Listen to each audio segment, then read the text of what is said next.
పరం సంత్ సద్గురు పల్టూదాస్ గారి యొక్క వాక్యం ఏమంటారు? మన కంటికి గోచరమయ్యేటువంటి వస్తువు ఈ శరీరం. దీనిలో మంచిది ఉందా చెడ్డది ఉందా దీనిని నువ్వేం ఆలోచన చేయొద్దు. ఇది ఎవరు మనకి ఇచ్చినారో వానికి ఆ విచారం ఉండాలి, మనకు కాదు. దీనిని నడిపిస్తుండేటువంటి ఒక శక్తి ఉంది, మనస్సు. మనస్సు యొక్క గుణాలు తెలుసు, మనస్సును మేము చూడలేదు. మాయ యొక్క గుణాలు తెలుసు, మాయను మేము చూడలేదు. అహంకారపు యొక్క గుణాలు తెలుసు, అహంకారం కంటికి కనబడి. ఇవన్నీ కలిసి ఇది ఒక నగరం అయింది. ఈ నగరములో నువ్వు నివసిస్తూ ఉన్నావు. నీకు ఏనాడైనా ఈ శరీరం అశుద్ధము, మనస్సు అశుద్ధము, మాయ అహంకారము అశుద్ధము అనేది గోచరమైందా?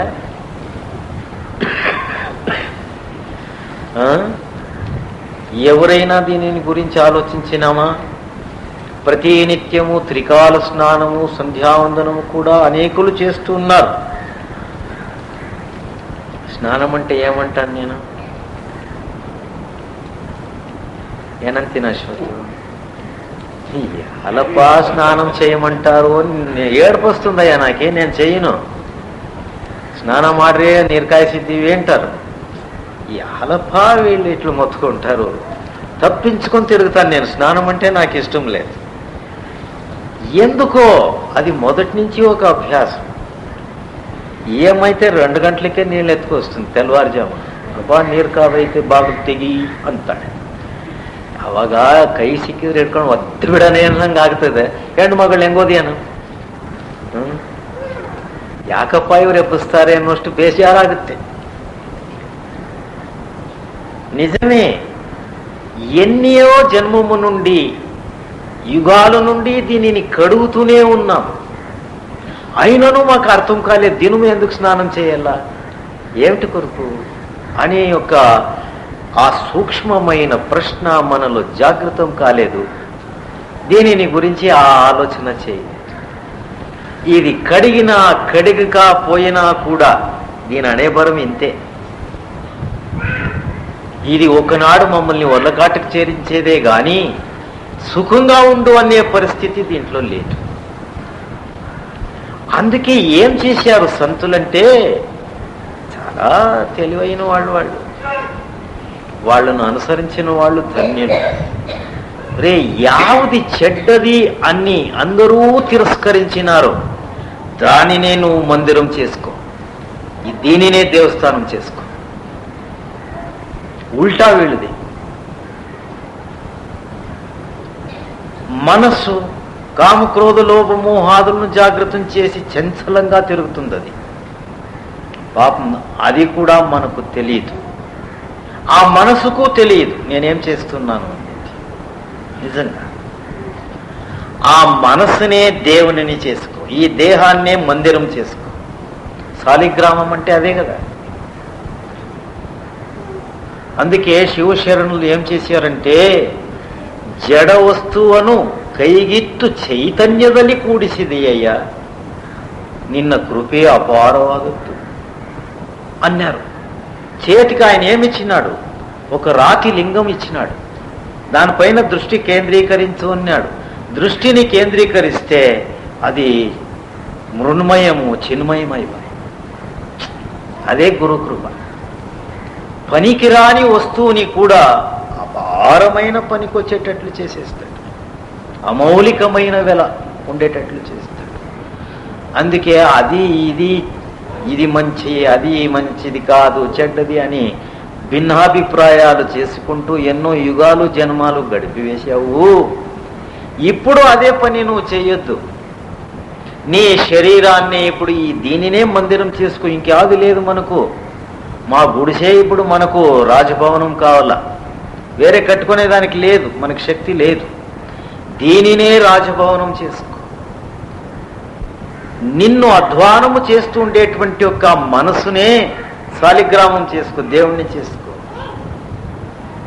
పూజ చేయవయ్యా, అది ఏమవుతుందో చూస్తాం, మిగిలింది మాకిడిచిపెట్టు ఉంటాడు. దీని అర్థమేమి అంటే దీనిని స్థిరంగా ఉండేటట్లు చేయి అంతే. నీ పని అయ్యేంత వరకు ఈ శరీరాన్ని చంచలంగా పారాడించవద్దు. స్థిరంగా ఉండేటట్లు ఒక 3 నెలల అభ్యాసం చెయ్యి. ఇది స్థిరమైతే మందిరమైనట్లు, దీనిలో ఉండే మనస్సు స్థిరమైపోతుంది. అప్పుడు పూజ బాగా జరుగుతుంది. అంటే జన్మ మరణ రాహిత్యంగా ఉండే రహస్యం నీకు తెలిసిపోతుంది. పుట్టేది, సచ్చేది, ఇదే పూజ. దీనిలో మధ్యములో ఒక సూక్ష్మమైన అర్థం ఉంది. ఏమి? ఈ పుట్టు సావు అనేది మనకు లేదు అనేటువంటి ఒక మర్మము నీకు తెలిసిపోతుంది. అదే బతికిండే వేళలోనే మరణాన్ని జయించే విద్యం ఇది. ఒకనాడు బుద్ధుడు తన శిష్యులనంతా ఏకాంతములో వనములో పోయి తపశ్చర్యము ధ్యానము చేసి రాండి అని పంపుతాడు. కొందరికి ఇష్టముంది, కొందరికి ఇష్టం లేదు. ఇంకా ఆయన కమాండ్మెంట్స్ ఆజ్ఞ చేసినాడు, పోయినారు. కొందరికి ధ్యానము అవుతుంది, కొందరికి కాదు.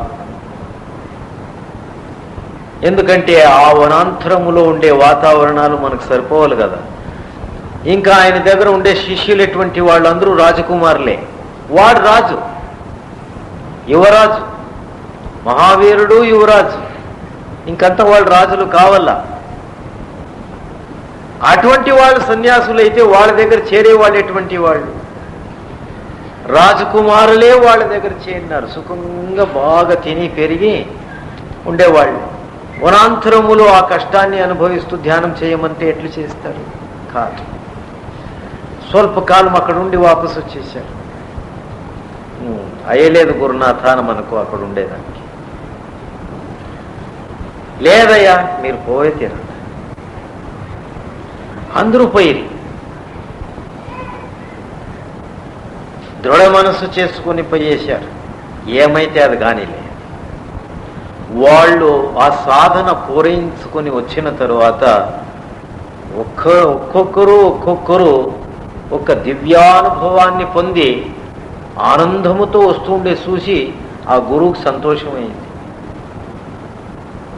అప్పుడు ఏమన్నాడు? ఇదే ప్రకారంగా 3 నెలల ఏకాంత స్థలములో ఇప్పుడు ఎంత శ్రద్ధ ధైర్యభావముతో అభ్యాసం చేశారో అదే రీతిగా 3 నెలల వరకు మీరు చెయ్యండి. తిరగపోండి అని పంపేశాడు. వాళ్ళు తిరగ రానేలేదు. 3 నెలలాయా 3 సంవత్సరాలయా రాలేదు. బుద్ధుని యొక్క శిష్యుడు ఆనందుడు అడుగుతాడు, ఏమయ్యా వాళ్ళు ఏమయ్యారో ఏమో రాలేదంటే, రాక ఉండేటువంటి స్థానానికి వెళ్ళిపోయినారు, ఇంక రమ్మంటే ఏమొస్తారు? పోయి చూసుకురా. అందరూ ధ్యానములో మగ్నులైపోయినారు. వాళ్ళ దేహభావన లేనే లేదు. ఆ అమృతతత్వాన్ని ప్రాప్తించుకుని సుఖంగా ఉన్నారు. వాళ్ళకి ఈ పక్క లక్ష్యమే లేదు. ఆ ఆనందోత్సాహములో మగ్నమైపోయినారు. అదే మాటే పల్టూదాస్ చెప్పేది. ఆ మందిరము ఈ మందిరము ఏం చేస్తావు? అవన్నీ ఈ మందిరమే కట్టిండేది, ఈ శరీరమే అవన్నీ కట్టిండేది. దీనిలో ఏ ఏ గుణముందో ఆ మందిరములోనూ అదే గుణాలు ఉన్నాయి. ఎన్ని మసీదులు లేవు, ఎన్ని దేవస్థానాలు లేవు. అక్కడ పోయి మేము ఎందుకు ధ్యానాభ్యాసాలు చేయకూడదు? చేయనీయదు అక్కడ. ఎందుకంటే మా గుణములే సూక్ష్మంగా అక్కడ ఆ మందిర రూపం దాల్చి ఉండేది. కామ క్రోధ లోభ మోహాదిలంతా దాంట్లో ఉంది. అందుకే అక్కడ 5 నిమిషాలు కూడా ఉండము. కావాల్సింటే పరీక్ష చేసుకోండి. పూజ చేసుకునేది, టెంకాయ కొట్టేడిచేది, బయటకు వచ్చి మెటకుల పైన కూర్చొని దాన్ని తిని పదమా పదమా పదమా అంటుంటారు. ఎందుకు మా గుణాలు అక్కడ ఉండనీయదు, పద అంటుంది. అటువంటి యొక్క విరోధమైన వస్తువునే ఇప్పుడు నువ్వు మందిరం చేసుకోవాలి. ఇదే యోగ రహస్యం. యావది నీకు విరోధమో దానినే ఇప్పుడు నువ్వు స్నేహం చెయ్యి. అప్పుడే ఆ యోగ రహస్యము నీకు గుర్తయ్యేది. అంతవరకు తెలిసేలేదు. అందుకే శరీరాన్ని స్థిరంగా కూర్చోపెట్టేది ఒక అభ్యాసం చేసేయండి. ఇది స్థిరమైనట్లంతల్లా మనసు స్థిరమైతుంది. మనస్సు శరీరము స్థిరమైతే నీ అంతరంగములో ప్రకాశమైపోతుంది. అప్పుడే మనకు ధ్యాన యోగ రహస్యం గుర్తయ్యేది.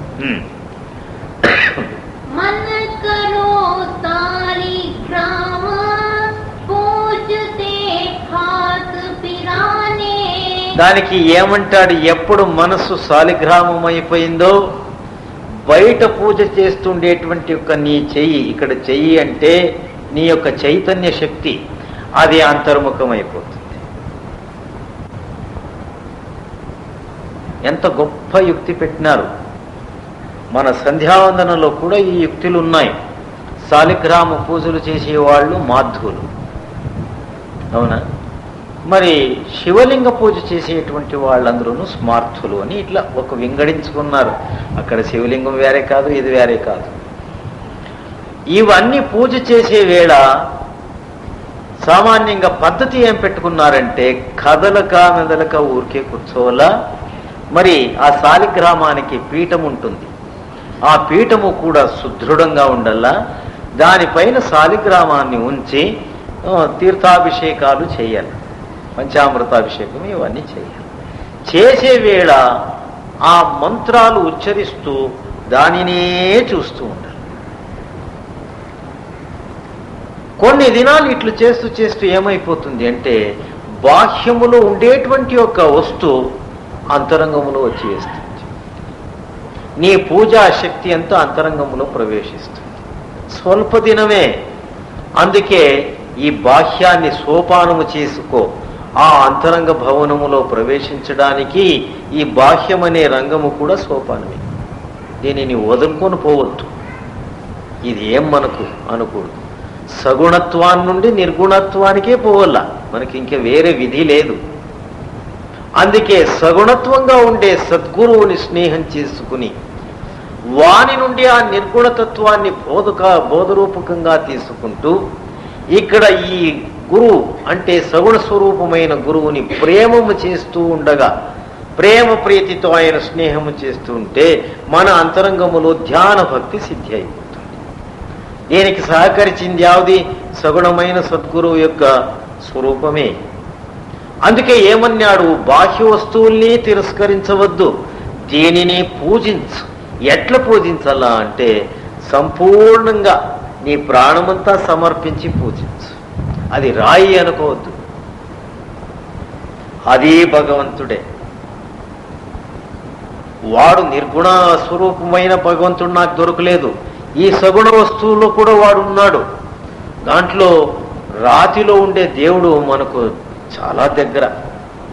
ఏమండి స్వామి ఇట్లా చెప్తారు? ప్రాణమే లేదు కదా. ప్రాణం లేనిదే నీకు చాలా మేలు. ప్రాణం ఉంటే నేను కొట్టి చంపుతుండేవాడు. మేము చేసే తప్పుకు ఊరికే ఏడుస్తాడా వాడు? ఎన్ని అబద్ధాలు పలుకుతాము, ఎన్ని అన్యాయాలు చేస్తాము, ఎన్ని పాపి కృత్యాలు చేస్తాము. వాడు రాయిగా లేకపోతే నీ గతే. చైతన్యం ఉంటే నేను దగ్గర చేరిస్తాడు. వాడు రాయిగా ఉన్నాడు అంటే అర్థమేమి? నిన్ను విడిచి ఎక్కడ పోనయ్యే కథల్లో మెదళ్ళు నీ దగ్గరే ఉంటాడు. ఇది ఆ రాతిలో ఉండే గుణం. ఆ గుణాన్నే దైవము అనింది. అది కదలదు మెదలదు, మేం కదలించాల అంతే. అది ఎట్లు నిన్ను విడిచిపోలేదో నువ్వు దాన్ని విడిచిపోవద్దు. దీనినే పూజ అనింది. దానికి ఒక బాక్స్ చేసుకొని ఉంటారు, ఈ జింకతోలతో బాక్స్ చేసి ఉంటారు. దానికి ఏమో పేర్లు మర్చిపోతున్నాయా నేను. మేమందరూ పూజ చేస్తూ ఉంటాం. అప్పుడు అది ఏమో అంటారు దాన్ని, అనోడప్ప కృష్ణాంజన. అందులోకి దానిలో ఇవన్నీ పెడతారు. పెట్టి దానికి బాగా బిర్రగా పగ్గం చుట్టి గుడిలో పెట్టేస్తాం. తిరగ తెల్లవారే దాన్ని తీసేది. అది మూసి పెట్టే వేళ కూడా ఒక మంత్రం ఉంది. అయ్యా నువ్వు సర్వంతర్యామి, అన్ని దాంట్లోనూ నువ్వు ఉన్నావు. ఇంకొకరు నిన్ను ముట్టి అపవిత్రము చేయకూడదు అని నిన్ను ఇట్లా కృష్ణాంజనములో పెట్టి దాచిపెడుతున్నాను. అక్కడ గాలి లేదో గాలి ఉందో, శఖ అవుతుందో చెడ అవుతుందో, ఇవి అవి నాకు తెలియదు. నిన్ను భద్రంగా పెట్టాలా పెట్టినా, అక్కడ ఏమైతే అది నువ్వు సహించు, నాదేమైనా తప్పు ఉంటే క్షమించు అని ఒక మంత్రము చెప్పి అక్కడ పెట్టేస్తాను.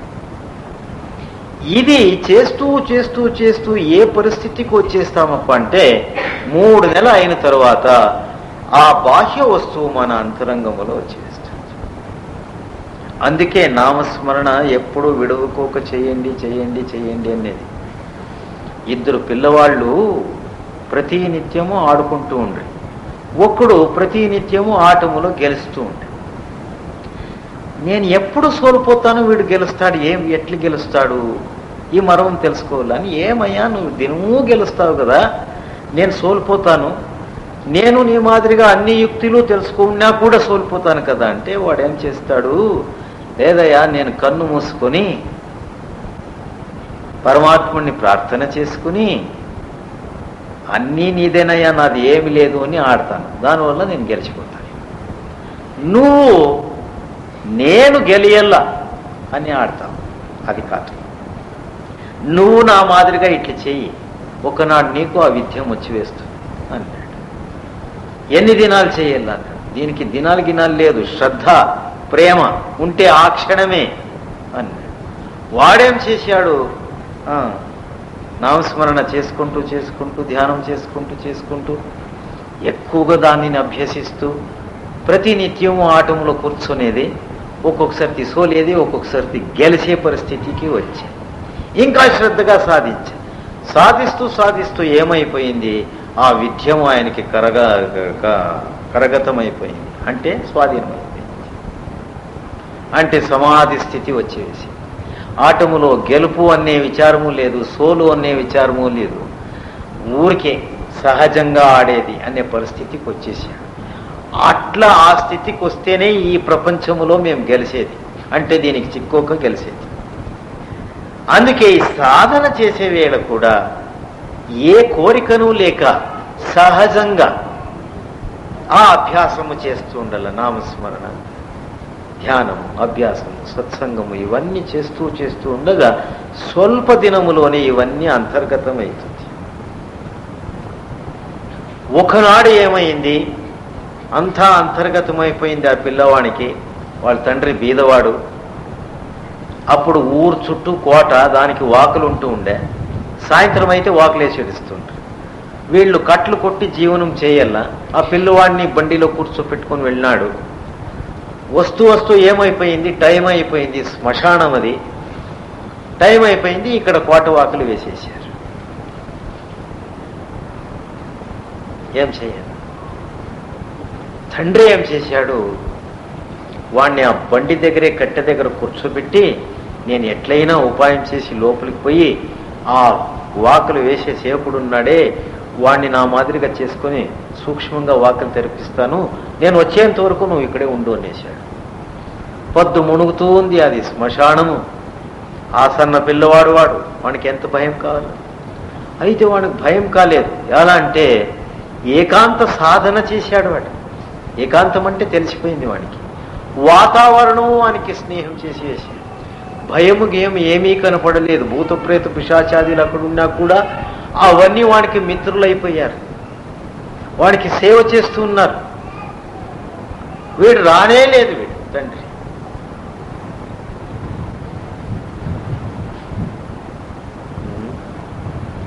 అప్పుడు ఏమైంది, వీడికి భోజనం కావాలి కదా పాపం ఈ పిల్లవానికి. వాళ్ళు సూక్ష్మ శరీరాలు, ఆ పిశాచ గణాలు రాజధానిలో ప్రవేశించింది.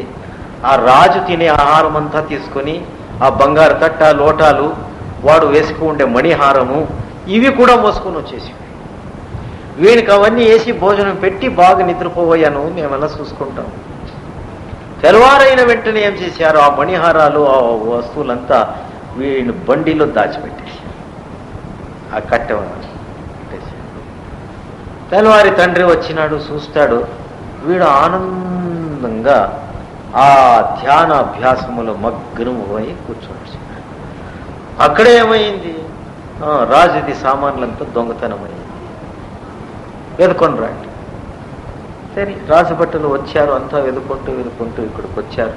చూస్తే బండిలో ఆ సామాన్. సరే, ఆ పిల్లవాడిని ఏడ్చుకోపోయారు రాజు దగ్గరికి. జరిగిందంతా చెప్పు, ఇట్టిట్లు నాకు జరిగిందయ్యా, ఇది నిజమైన సమాచారం, ఇక్కడ దాచిపెట్టిండేది నాకు తెలియదు, వీళ్ళు ఏం చేసిరని నాకు తెలియదు, జరిగిందేమో ఇదే. ఇది ఎట్లు నీకు అభ్యాసమాయా? ఇదో ఇట్లు నాకు అభ్యాసమాయా అని ఆ రాజదర్బార్లో కూర్చొని ధ్యాన అభ్యాసమును ప్రకటించినాడు. సమాధి స్థితిలో ఈ దేహాన్నే మర్చిపోయినాడు. వాని శరీరంలో ప్రాణం ఉందా అని పరీక్షిస్తే ప్రాణం లేదు. ఓహో, వీడు సామాన్యమైన పిల్లవాడు కాదు, వీడు ముందరికి బుద్ధుడవుతాడు అని రాజు దానిని తెలుసుకొని ఆయనకి కావలసిన సౌకర్యాలంతా చేసి పంపాడు. ఇది ఆలోచన చేస్తే ఈ కథ అవుతుందో పోతుందో, మేము ఊరికే అభ్యాసము చేస్తూ ఉంటే ఇది మనకి సిద్ధిస్తుంది. ఈ సిద్ధికి ప్రమాణం ఏమి అంటే మరణ భయం అనేది మనకు నిర్భయమైపోతుంది. ఈ దేహములో ఆ మరణము ప్రవేశించినా కూడా వాణ్ణి చాలా సంతోషంగా ఆహ్వానించి స్నేహం చేసుకునేటువంటి ఒక శక్తి నీకు వచ్చేస్తుంది. అందుకే ఇది మరణాన్ని గెలిచే విద్య. ధ్యానములో ఉండేవాణ్ణి మరణము సహకరిస్తుందే గాని వానికి విరోధం చేయదు. ధ్యానము లేకనే ఈ దేహం పైనే ధ్యాసం పెట్టిన వాళ్ళనే ఆ మరణము చాలా చిత్రహింస చేసి చంపేది. లేనిపోని నొప్పులు పెట్టి నరకానికి తీసుకుపోయేది ఈ దేహము పైన ఆసక్తి ఉండేవాడికి. దానికి ఇప్పుడే నువ్వు భద్రంగా ఉండేవేళ, బలంగా ఉండేవేళ, వివేకం ఉండేవేళ ఈ దేహం పైన ఆసక్తిని వదులుతూరా. వదలవలసిందే, లేదంటే ఒకనాడు చాలా కష్టం పెట్టి నేను వదులుతుంది.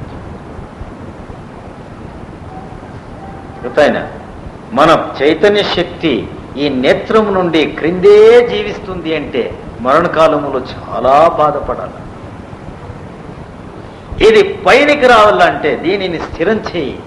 ఇది స్థిరమైతూ మనసు స్థిరమైతుంది. నీ చైతన్య శక్తి అంతా బాహ్యముఖములో పోయేదంతా అంతర్ముఖములో వచ్చేస్తుంది. అంతర్ముఖములో వచ్చినది ఊర్ధ్వగతికి పోవలసిందే, ఇంక్యావ ద్వారము లేదు దానికి. అది ఊర్ధ్వగతిలో పోయే వేళ ఇవన్నీ నీకు గోచరమవుతుంది. శాలిగ్రామం ఎవరు, ఈ మందిరం ఏది, ఇవన్నీ బాగా తెలిసిపోతుంది. ఈ విద్యాన్ని మొదట నేర్చుకో, తర్వాత విద్యాలు ఎప్పుడైనా నేర్చుకోవచ్చు. అందుకే అవుతుందో పోతుందో దీనిని శ్రద్ధగా అభ్యసించండి. మనం కళ్యాణదుర్గంలో కుమారప్ప అని ఉండే వైశ్యుడు. ఆయన మా గురువు గారు మా ఊరికి వచ్చి ఆరాధన పెడితే స్టోర్ రూమ్కి ఆయనే మేనేజర్. ఆయనే చెప్పిన సామాన్లంతా ఇచ్చారు. అక్కడ అన్ని తినే వస్తువులంతా దండిగా ఉంటుండే. నోరు చెప్పలేము ఆయనకి. ఒకనాడు ఏం చేసేసినాడు, కల్కండ శనగపప్పు నోట్లోకి వేసుకొని ఇడిచినాడు. అదే వేళకి అక్కడ ఒకడు చిళ్ళకేత అటువంటి వాడు ఉన్నాడు, ఇంకా బతికినాడు లేవాడు.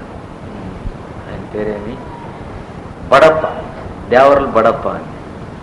వీడు తింటూ ఉండే చూసి తీసుకుపోయి మా గురువు చెప్పి, అయ్యయ్యో తింటానే అవును స్టోర్ నల్ని బొన్నోడు. అప్పగారు మా గురువు గారు అక్కడికి వచ్చి చూసినారు తొంగి. ఏం నోటి నిండా వేసుకొని ఇడిచినాడు, నములుతున్నాడు. లే కుమారప్ప అన్నాడు మా గురువు. అది ఎట్లు మింగినో ఏమో నాకు ఇప్పుడు తెలుసుకుంటే ఆశ్చర్యమవుతుంది. ఆ కలకండ ఇంట్లో ఉంది, దాన్ని మింగేసినాడు. అంత శనగపప్పు వేసుకున్నాడు, అది మింగేసినాడు. ఏపా అంటాడు. హల్లో సత్గితి చంద నుంగు బిట్టు మేలు మాట్లాడో అంటాడు మా గురువు. ఇంక తిందిరి హెంగలే ఏం తల వంగించుకొని నాకు తప్పయిందప్ప, ఏం చేస్తావు, నాకు పరిణామశూల ఉంది, ఏమైనా తింటూ ఉండాలా నేను, లేదంటే ఆ కడుపులో పోదు. అవును, మీ ఇంటి నుంచి తెచ్చుకొని తిను, 10 మందిని నువ్వు ఇట్లా తినేస్తూ కూర్చుంటే ఎట్లరా అంటే అంటే అది అట్లే జరుగుతూ ఉండే. ఇంకా మామిడి పండు కాలం వచ్చిందే, వాడు తిని మిగిలైన వాళ్ళు భక్తులకి. ఇట్లా ఆయన దగ్గర ఒక్క విద్యం ఏముండే అంటే, కూర్చున్నాడు ఆ ధ్యానికి 3 దినాలు కానీ అట్లే కూర్చుంటాడు. ఆయన సావుని నేను చూస్తే తెలుసుకోపోయారు ఆయన కొడుకులు వచ్చి, మా తండ్రి దేహం విడిచినాడు, మీరు రావాలి. కూర్చొనే చచ్చిపోయినాడు ఆయన. దివ్యమైన తేజస్సు ముఖం పైన. ఎట్లుండేవాడు ఎట్లయినాడు రా అనుకుంటే అదే అభ్యాసం. ఏమి చేస్తుండలేదు ఈయన, కూర్చొనేదేమో బాగా కూర్చుంటూ ఉండే, ఇంత మాత్రానికి ఇది అవుతుందేమో స్వామి అని ఆ కొడుకులకి అనుమానం. చిక్కన వెళ్ళారా, అదే నిజమైన సోపానం. ఈ దేహాన్ని ఎవడు ఊరికే కూర్చోబెడతాడో వాడు మనసు స్థిరమైపోతుంది, వాడి నుండి కామక్రోధ లోభమోహాదులంతా దూరం అయిపోతుంది, హృదయము నిర్మలమైపోతుంది. ఆ నిర్మలత్వములో ఆ పూర్ణత్వము ప్రకటమైంది. ఎంత అద్భుతమైన రీతి ఇది. అందుకే ఊరికే కూర్చొనేటండి, అది ఏమైనా కానీ కూర్చొనేది నేర్చుకోండి.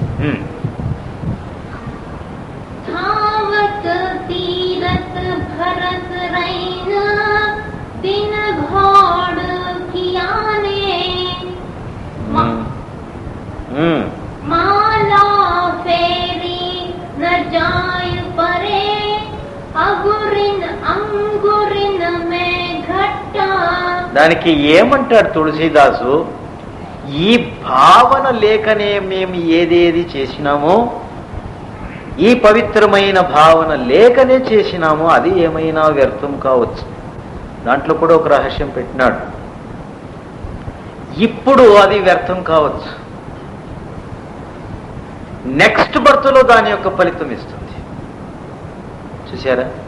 అయితే బయట చేసిన పూజలు, బయట చేసిన జపాలు ఇవన్నీ ఇంకొక జన్మములో నీకు ఫలం ఇస్తుంది.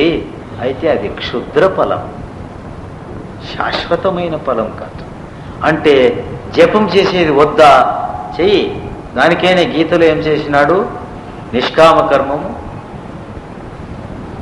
ఇంకొకటి ఏది సకామ కర్మం. ఇవి 2 చేయండి అయ్యా అన్నాడు. దేవి దేవత్యాదుల్ని పూజిస్తారా, పూజించండి, అక్కడ నేనే ఉన్నాను, నీ పూజలంతా నేనే స్వీకరిస్తాను. ఎంత దయాశక్తి ఆ భగవంతుడు.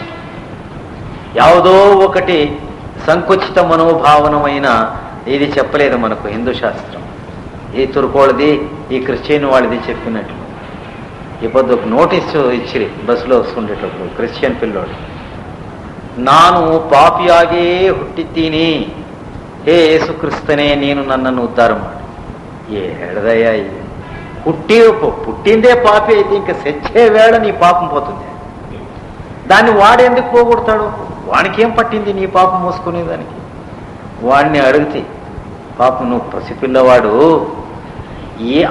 ఈ పాపాన్ని మోసేటువంటి యేసుక్రీస్తుని ఎందుకు సంరక్షించుకోలేదు మీరు?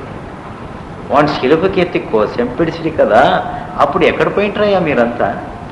వాడిని వాడే సంరక్షించుకోలేదు, మమ్మల్ని ఎట్లా సంరక్షిస్తాడయ్యా? ఇది బైబిల్లో ఉంది ఇది ఈ మాట. అంటే పాపం ఆయనకి అమాయకుడు, ఏమో స్వామి వాళ్ళు పంచు అన్నారు, పంచు. నువ్వు క్రిస్టియన్ కాదని, నేను క్రిస్టియన్ చేరినాను స్వామి. ఇంకా లో అర్థాలు మనకు తెలియదు. మేమంతా పాపులే అంటారు. ఎట్లయ్యా పాపులైతాం మేము? ఆ చెప్పేవాడు పాపిష్టముండకూడదు.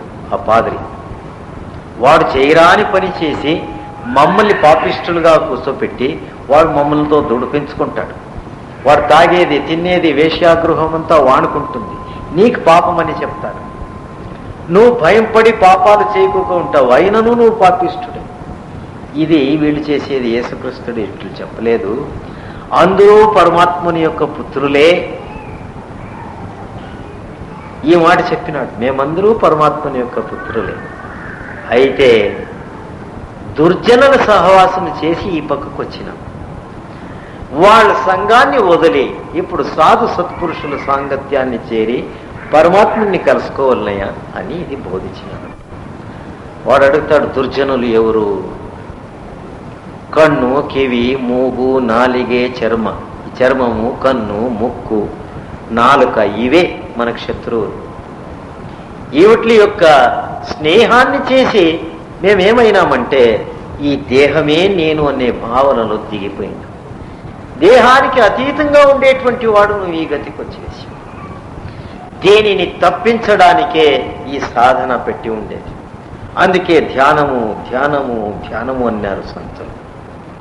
ఏమైనా కానీ దానికి నీ ప్రాణ సమర్పణ చేసి ఆ ధ్యానాన్ని సంపూర్ణము చేసుకో. ఒక 3 నెలల కోర్సు ఇది.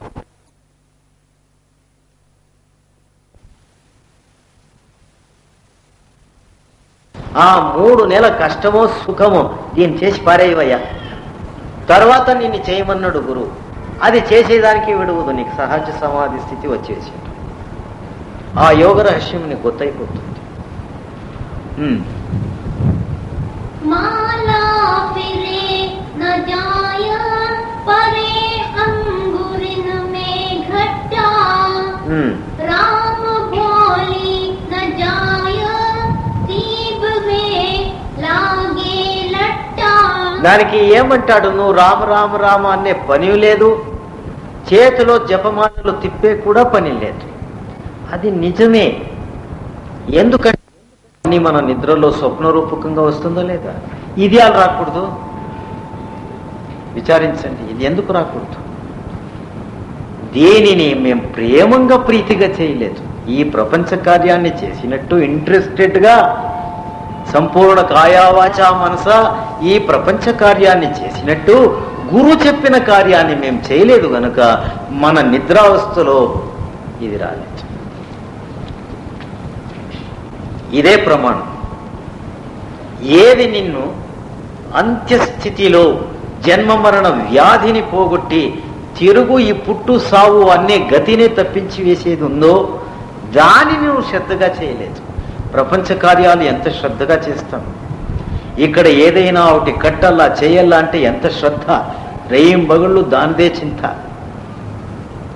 ఒక పెండ్లో పేరంటాలు చేయాలంటే దాంట్లో ఎంత కలిసిపోయి ఉంటాం. అవునా? తిరుపతిలో పెళ్లి చేస్తుంటారు, కళ్యాణోత్సవం. అది రాతికి రాయికి పెళ్లి చేస్తుంటారు. దాంట్లో కూడా మేము పోయి కలిసి ఉంటాం. పద్మావతి తట్టు కొందరు, వెంకటేష్ గారి తరపున కొందరు. అవునా? అక్కడ అది చేస్తారు. యాల ఆ పురోహితులు బతికేదానికి అక్కడ కూడా మేము కలిసిపోయింటాం. రే ఇది రాయి, ఇది ఏం పెండ్లి, ఇది దినుము పెండ్లే. ఒకసారి పెండ్లికే 10 జన్మాలు భోగించాలా కష్టం. దినము పెండ్లి అంటే ఏడుతాయి. మనకు అర్థం కాదు. దానిలో తల్లీనమైపోయి ఉంటాం. ఇది ఎన్నో జన్మము నుండి వచ్చిండే అభ్యాసం. ఆ అభ్యాసం అంతా పోతే కదా గురువు చెప్పినది నీ హృదయంలో ప్రకటమయ్యేది. ఆ అభ్యాసము పోవాలంటే ఈ అభ్యాసం చేయాలి. ఆ భగవంతునికి దూరమైనటువంటి అభ్యాసాలంతా వదులుకో. ఆయనకు దగ్గరమయ్యేది యావదు దానిని నేర్చుకో. సుభద్ర అనే ఒక భక్తురాలు బుద్ధుని యొక్క సేవ చేస్తుంది. బుద్ధునికి ఆయమ్మ రాజకుమారి ఎంత దూరం అంటే 300 మైళ్ళు దూరం.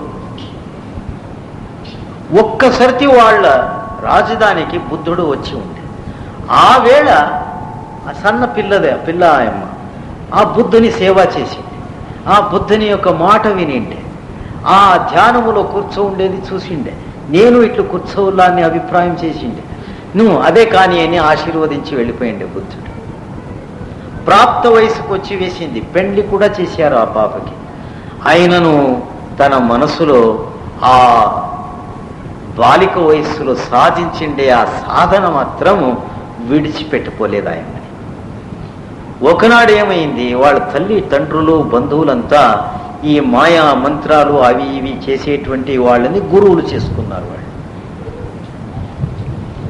ఈ మిరాకల్స్, సిద్ధి రిద్దిలు ఇవన్నీ చూపించేవాళ్ళని మనలో కూడా ఉన్నారు. వాళ్ళ పేరు చెప్పను నేను. మన గుంపులు కొందరు ఉన్నారు. అట్లా వాళ్ళ దగ్గరకు పోతారు. ఇప్పుడు కూడా పోతారు. వాళ్ళు తెలుసు వాళ్ళు యావ్యావ సందులో దూరి ఎట్టెట్లు పోతారో అన్ని కావాల్సింటే రాసిస్తాను నేను. పోతారు. పోని అది ఒక అనుభవం. కానీ యావి సంరక్షిస్తుంది అనేది అనుభవం. కానీ దానిని కూడా వద్దనం. ఈ క్షుద్ర యంత్ర మంత్రాలు రిద్ది సిద్ధిలు కూడినటువంటి వాళ్ళని కలిసి వాళ్ళందరూ శిష్యులైపోయింది. వాళ్ళదే అక్కడ ఆర్భటం ఆ రాజభవనం. వాళ్ళకి నమస్కరించు అని ఆ పాపకు చెప్తే ఆమెకు మనసు ఒప్పదు. వాళ్ళకి నమస్కారం చేసేదానికి ఇష్టం లేదు. తాను బాలిక స్థితిలో ఉండే వేళ బుద్ధునికి నమస్కరించిండేది జ్ఞాపకం వస్తుందే కానీ వీళ్ళకి నమస్కారం చేయమంటే ఆయనకి ఇష్టం లేదు. అది గొత్తైపోతుంది. ఎక్కడ సత్యం ఉందో ఎక్కడ సత్యం లేదో అనేది గొత్తైపోతుంది. వాళ్ళందరూ చాలా బలాత్కరిస్తారు. ఒకనాడు కోపం వచ్చి మొగుడు, మామ, అత్త, తల్లి, తండ్రి, సర్వ బంధువులు కూడా ఆయనకు ఒక సవాల్ విసురుతారు. ఏం సవాల్ అంటే, నీ గురువు అటువంటి వాడైతే పిలిపించు ఇక్కడికి. వాడు ఎట్లా వాడు నేను చూస్తాను, మేమందరూ చూస్తాం అన్నాడు. 300 మైళ్ళు పోయి పిలుచుకొచ్చేదానికి అవుతుంది. అప్పుడేమి ఇట్లా ఏరోప్లేన్లు, కార్లు, ఇవన్నీ బస్సులు ఏమైనా ఉన్నా లేదు. ఏదో బండీలు కట్టుకొని పోవాలా, లేదంటే గుర్రం బండీలు చేరి దావలో ఎవడైనా మొత్తించుకుంటారు.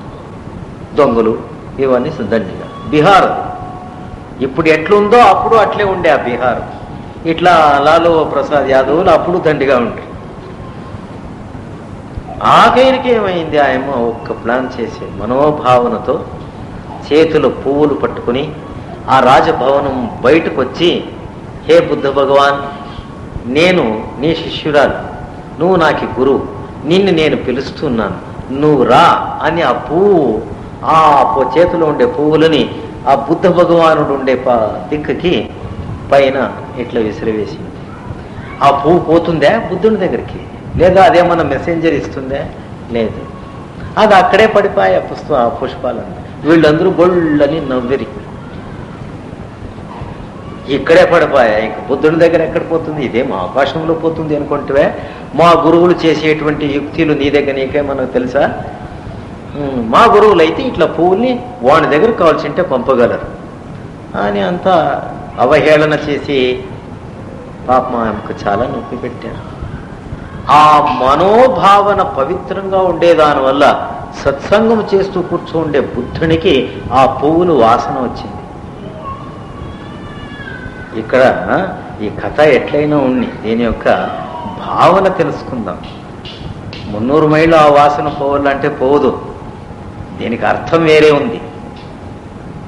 ఆ వాసన వచ్చింది, సత్సంగాన్ని నిలిపినాడు, లేచినాడు. ఆనంద, మేము ఇట్లా పూర్వ దిశాముఖంగా మేము ప్రయాణించాలి, నా శిష్యులు పిలుస్తున్నారు. ఆనందానికి ఆశ్చర్యం అవుతుంది. కాదయ్యా, ఎక్కడ, ఏమి, యా ఊరది? శ్రావస్తికి పోవాలని 300 మైళ్ళు అవుతుంది. అక్కడి నుంచి పిలిచిండేది ఏం ఫోన్ చేసినా? ఫోన్ ఉండే మనకి, ఏమన్నా టెలిపతిలు ఉన్నాయా? ఏడుతుందయ్యా, నువ్వేం పిచ్చి అయిపోతున్నావు దినము దినము. ఊరికి ఆ శ్రమం మనకి ఎందుకు? వద్దు, ఇదంతా ఏదో మోసం జరుగుతుంది. లేదు, నీకు తెలియదు, సిద్ధం కావాలి, పోదాం పద అని తన కమండలములో నీళ్లు తీసుకున్నాడు. ఉత్త కాళ్ళతో నడుస్తూ ఉన్నాడు, దావ నడుస్తూ ఉన్నాడు. వీడు ఎట్టెట్లు నడిచి ఆ శ్రావస్తి నగరానికి దగ్గర అవుతున్నాడు, అట్లట్లు అక్కడ దివ్య ప్రకాశం, దివ్య ఆనందోత్సాహాలు ఇవన్నీ జరుగుతాయి. నా గురువు వచ్చే తీరుతాడు అని ఆ సుభద్ర అనే ఆ భక్తురాలు అనేక విధమైన భక్ష్యభోజ్యాదులు ఇవన్నీ చేసుకుని కాసుకొని, వీడు వచ్చిందే నిజమాయ. వీడిని చూసిన వెంటనే అక్కడ ఏం జరిగింది? ఆ మాయ మంత్రాలు చేసేటువంటి గురువులందరూ ఈయన చూసిన వెంటనే ఎక్కడెక్కడ పారిపోయారు. దానికి ఏమన్నారు ఒక చోట చరణదాసు, జబతే అనహత ఘోర భాని సుని తబతే స్థగిత బయి సభేంద్రనది. ఆ శబ్దము ఎవనిలో ఆ నామ శబ్దము ప్రకటమైందో అక్కడ ఇవన్నీ ఉన్నాయే. ఈ యంత్రమంత్ర తంత్రాలు పాడు మూడు ఈ పిశాచులంతా ఇవన్నీ ఎక్కడెక్కడ యావ్యావ దావులు పరిగెత్తి వెళ్ళిపోయినో గుర్తుకు ఒకటి సిక్కలేదయ్యా అన్నాడు చరణదాసు. అంత అనుభవం దీంట్లో ఉంది. వాళ్ళందరూ ఎక్కడెక్కడ పారిపోయారు. సహజంగా బంధువులు, కుటుంబీకులు, వీళ్ళ తల్లి తండ్రులు, అత్తమావులు అందరూ సహజంగా బుద్ధుని యొక్క పాదములో పడిపోయినారు. నమస్కరించల్లా అనే జ్ఞానమే లేదు, వాళ్ళ శరీరం అట్లే పడిపోయాడు.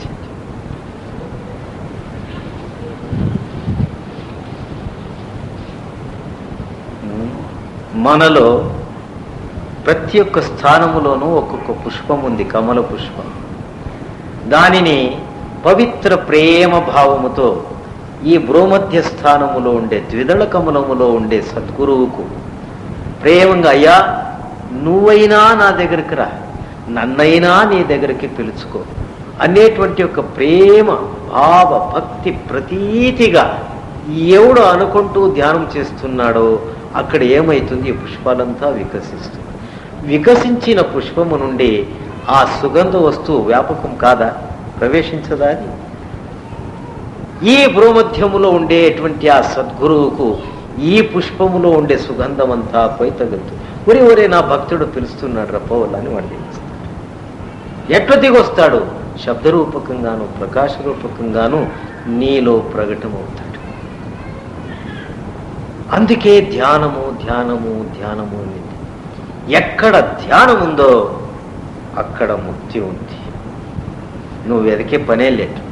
ధ్యానం ఉండే చోట ప్రేమ ఉంది. ప్రేమ వేరే కాదు, పరమాత్ముడు వేరే కాదు. ఇంకా ముక్తి మనం వెంబడే వస్తుంది, నువ్వే మీద కొనిపోతావు. नीति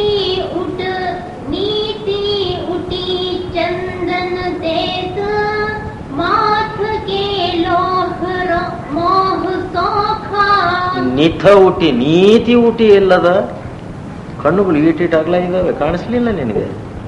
ನಾನು ಮುದುಕ, ನನಗೆ ಕಾಣಿಸ್ತದೆ, ನಿನಗೆ ಕಾಣಿಸ್ಲಿಲ್ಲ. ಅನ उठी चंदन देत माथ के लोह सौखा. ప్రతినిత్యము చందనం గంధనం తీస్తే ఆ లోహ విగ్రహాలకి పూస్తే, నువ్వే పూసుకొనింటే ఎంత బాగుంటుండే. చైతన్యమూర్తి నువ్వు, గంధము తీసినవాడు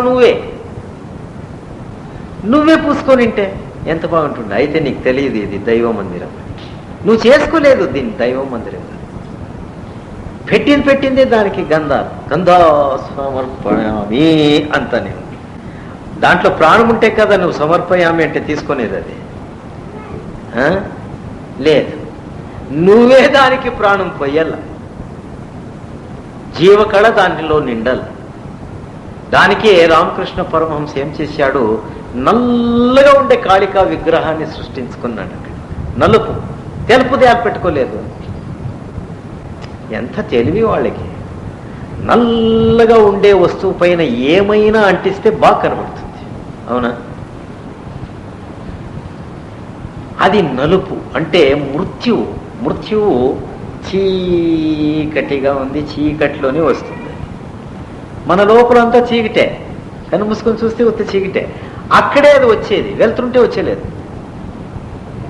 దీన్ని కనుక్కున్నాడు. ఒరే మృత్యమ్మ, ఇప్పుడు నీకు చేస్తాను చూడరా అని ఏం చేసేసాడు, దానికి మంచి తెల్లని పువ్వులు, శ్రీగంధము బొట్టులు, ఆమెట కన్ను, నోరు, ముక్కు, మీసాలు ఇవన్నీ వెండితో చేసి దానికి తగిలించి వేశాడు. ఆ నలుపు పాయ మాన్ సౌందర్యమూర్తిగా కనపడే. ఇప్పుడేమంటావే తిక్కుముండా అని, ఇప్పుడేం చెప్తావు? ఎంత ప్రేమ మరి. కాళిదాస్ కూడా తిట్టినాడు కదా, బాగా తిట్టినాడు. అనేకులు తల్లిని మాట్లాడించినట్లే మేమందరూ తల్లిని ఎన్నోసారి ముండా అన్నామా లేదా? నేను తన్నిడుస్తాను ముండా, నన్ను కొట్టేదానికి వస్తావా? నేను అడిగింది లేదు ఉందా అంతే. అది చాముండ, అక్కడ కొంచెం నిలిపి చెప్పాల. ఇట్లా అంత ప్రేమది. అంటే మృత్యువుని తల్లి మాదిరిగా చేసుకునేసాడు. తల్లి తొడపైన, మృత్యు అనే తల్లి తొడపైన పండుకోండేటువంటి శిశువుని ఆయన ఎట్లా చెబుతుందయ్యా? ఆ శైశవావస్థ భావ, ఆ ప్రేమము, ఆ రుద్ర భయంకరమైన స్వరూపాన్ని సౌమ్యము చేసి కూర్చోపెట్టేసి, దానికే ఇప్పుడు అందరూ పోయి దాన్ని చూసేదే, లేదంటే ఎవరు పోతూ ఉండలేదు అప్పుడు. ఆ రీతిగా ఈ శరీరాన్ని మేమేం చేయాలా ఇప్పుడు అంటే, దీని యొక్క స్వరూపాన్ని సూక్ష్మంగా పరీక్షించుకోవాల. ధ్యానములో కూర్చొని ఏమేముంది దీంట్లో అన్ని పారివేసే వస్తువులే ఉన్నాయి కానీ మంచి వస్తువులు లేదు. ఆపరేషన్ చేశారనుకోండి శరీరాన్ని, అప్పుడు చూడండి దీంట్లో ఏమేమి ఉంటుంది. దానిని చూస్తే ఈ పక్క మనసు పెట్టవచ్చా, దీనిని ఆశించవచ్చా, పురుషుని శరీరము కానీ స్త్రీ శరీరము కానీ. అందుకే దీనిని పరీక్షించుకొని కామిని కాంచన ఈ రెండును ఏముందో ఇదే ఈ మార్గానికి అడ్డి, దీనిపైన వ్యామోహాన్ని తగ్గించుకో. అదే ధ్యానం, ఇంకేం కాదు. దీనిపైన వ్యామోహం ఎంతవరకు ఉందో అంతవరకు నువ్వు ఊరికి కూర్చుని ధ్యానం చేస్తానంటే అయ్యలేదు. ఇది బాగా రాసి పెట్టుకునేటండి. బుద్ధుడు జేతవనములో తపశ్చర్యాలు చేసుకుంటూ ఉండేవేళ ఆయనకి విరోధస్థులు ఉండ్రి. ఆయన ఎవరికి విరోధం చేయలేదు.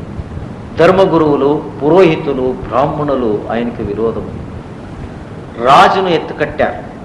వీడంతా మోసం చేస్తున్నాడు, వీడు నిజమైన సన్యాసి కాదు, వీడిని మా ఊరు దగ్గర నుండి తరిమి బయటికి పారేసేయడండి అని గలాటి పెట్టారు. వీడు గలాటికి వాడు కూడా సోలిపోయినాడు. సోలిపోయి ఏమంటాడు, పరీక్ష చేసుకుందామయ్యా, ఆ తర్వాత చూస్తాం. పాపం అమాయకుడు వాడు, మీరు చెప్తే నాకు విశ్వాసం రాదు, పరీక్ష చేసుకుందాం. వానికి ద్రవ్యమోహముందా స్త్రీ మోహముందా చూస్తే సన్యాసుల కథ ఏమనేది గుర్తయిపోతుంది అన్నారు. ఆయన శిష్యురాలే ఒక ఆయన శశిరేఖ అని, చాలా సౌందర్యంగా ఉంది. ఆయమని అందరూ సుందరి సుందరి అనే పిలుస్తారు. ఆమెని ద్రవ్యలోభమును పెట్టి నువ్వు ఏమైనా చేసి బుద్ధుని పైన ఒక అపవాదం వచ్చేటట్లు చేయాల. ఆయన తెల్లవారి బుద్ధుని దగ్గరకు పోయేది, ఆయన సత్సంగమును వినేది. శిష్యురాలు దీక్ష తీసుకున్నది, కాషాయ వస్త్రాలు వేసుకున్నది. అయితే పరమాత్ముడు ఏం చేసినాడు, ఆయనకి దివ్య సౌందర్యత్వం ఇచ్చినాడు. ఆయమ్మని ఉపయోగించుకుని వీళ్ళు ఈ దుర్మార్గులు ద్రవ్యలోభాన్ని ఎప్పుడు సృష్టించారో అప్పుడేమైంది, ఆయమ్మలో 1 లక్షమా 10 లక్షమా కాదు, నీకు 50 కోటి బంగారు వరహాలు ఇస్తాం ఆయన పైన అపవాదం వచ్చేటట్లు చేయాలి. 50 కోటి బంగారు వరహాలంటే ఎవరు మనసైనా కరుగుతుంది. నిజమే. ఇది ఇంపార్టెంట్ పరీక్ష. అది 50 ఉన్నా 5 ఉన్నా 1 ఉన్నా దాని అనేబరం అంతే. అది జడము జడము జడమే. అంతవరకు వీడిని తెలివి పారలు కదా. దానికే సద్గురు యొక్క సహవాసము సత్సంగం కావాలని దాని అనేబరం తెలుసుకునేది ఎట్లా. ఆమె ఆ ద్రవ్యలోభానికి గురి అయ్యి ప్రతిదినము సత్సంగానికి పోయి తిరుగు వాపసు వచ్చే వేళ అందరి దగ్గర ఒక సూక్ష్మమైన మాట ప్రసారం చేసి ఇస్తుంది. ఏమి, నువ్వు ఎక్కడి నుంచి వస్తువి అని ఎవరైనా అడిగితే, రాత్రి అంతా బుద్ధుని దగ్గర ఉండి ఆయనకి రమింప చేశాను, ఆనందం పెట్టినాను, ఇప్పుడు వస్తుంది. ఈ మాట పుట్టించాడు. నమ్మివేశారు జనాలు. బుద్ధని చెవుకి ఆ మాట పడింది. వాడు ఏమీ మాట్లాడలేదు, ఊరికే ఉంది. శిష్యులు వస్తూ ఉండేవాళ్ళు, వేయాంతరం మంది వాళ్ళు వస్తూ ఉండేవాళ్ళు తగ్గిపోయి ఉండొచ్చునో ఏమో.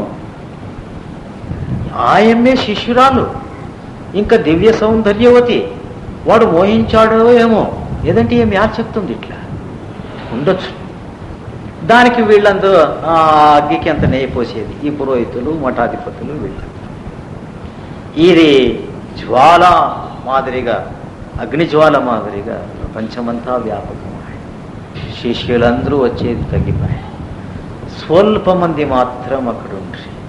అప్పుడు ఆనందుడు అడుగుతాడు, బుద్ధ ఎటువంటి యొక్క పరిస్థితిలో దిగినామయ్యా, దీనికి ఏమి ఉపాయం? ఏం లేదు, ఊరికే ఉండేదే ఉపాయం. కొన్ని దినాలు ఊరికే ఉండండి. ఆ సత్యం అనే శక్తి ఏ విధంగా ప్రకటమవుతుందో చూడండి అన్నారు.